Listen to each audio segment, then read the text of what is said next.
Bahkan di dalam Al-Qur'anul Karim Allah Subhanahu wa taala menyebutkan zuyyina lin-nasi hubbus syahawati minan nisa'i wal banin.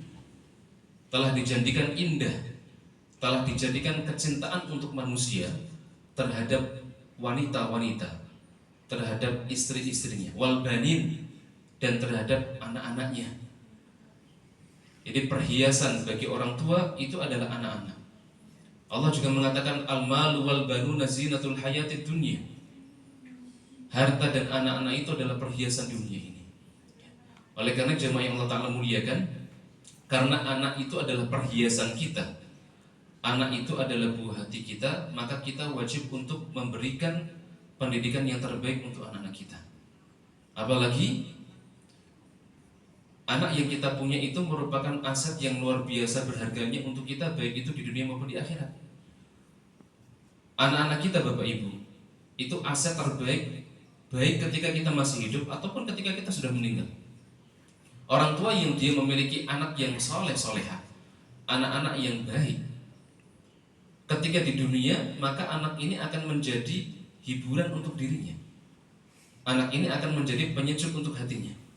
Jangankan anak kita, anak-anak yang soleh-solehah, bahkan kalau kita memiliki anak-anak kecil misalkan, kemudian mereka saling ribut, rebutan makanan, ya, gojekan atau mungkin bertengkar, kadang membuat hati kita jadi senang melihat anak-anak kecil yang kita punya kemudian saling bertengkar, ya. Dan kita senang. Anak ketika di dunia kemudian sukses, anak ini baik kepada kedua orang tuanya, maka anak ini akan menjadi anak yang bisa membantu kita ketika kita tua nanti.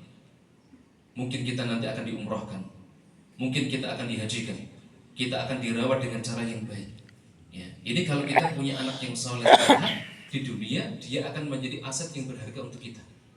Apalagi di akhirat. Bagi orang tua yang memiliki anak yang soleh-solehah, maka di akhirat nanti anak ini akan menjadi aset yang luar biasa penting, ya. Makanya di dalam satu hadis Allah Subhanahu wa taala pernah menjelaskan bagaimana ada seorang hamba yang dia derajatnya itu bisa naik di surga. Innal 'abda la turfa'u darajatuhu fil jannah. Ada seorang hamba yang di surga itu derajatnya tiba-tiba naik. Kemudian orang ini bertanya kepada Allah Subhanahu wa taala, "Ya Allah, saya itu tidak pernah memiliki amalan yang kemudian bisa mengangkat derajat saya di surga. Ini pahala dari mana?" Maka Allah Subhanahu wa taala kemudian mengatakan bistighfari walatikala. Dengan istighfar yang senantiasa dipanjatkan oleh anak-anakmu ketika kamu mati, maka aku akan menjadimu. Jadi anak itu nanti akan menjadi penolong untuk orang tuanya, bahkan bisa memberikan syafaat untuk orang tuanya. Di dalam satu hadis yang sahih yang sering kita dengar Bapak Ibu, Nabi SAW mengatakan apa? Idza matal insan in qata'a amalu illa min thalath. Ketika seseorang meninggal dunia, terputuslah semua amalannya kecuali 3 hal. Salah satunya waladun solihun, yaitu anak soleh yang mendoakan orang tuanya. Padahal doa yang sampai kepada mayit itu bukan hanya doa anak-anak saja. Kalau kita mati, didoakan tetangga, doanya sampai betul? Sampai. Kita mati, didoakan sama teman-teman kita, sampai betul?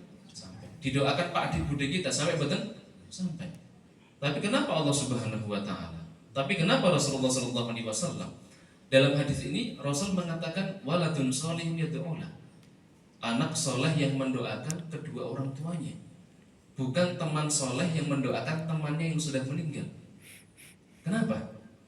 Kata para ulama, ya, kita tahu bahwa orang yang selama ini loyal sama kita, yang paling dekat dengan kita, itu biasanya 3 orang. Yang pertama itu adalah bapak ibu kita, orang tua. Ini adalah orang yang paling dekat dengan kita. Yang kedua adalah pasangan kita, suami atau istri. Yang ketiga itu adalah anak-anak. Ini orang-orang yang selama hidup kita menjadi bagian yang paling dekat dengan kehidupan kita. Tapi orang tua kita, kalau kita meninggal dunia, biasanya posisinya beliau-beliau sudah meninggal dulu atau belum? Orang tua dengan kita biasanya meninggalnya lebih duluan anak atau orang tua? Lebih duluan orang tua biasanya.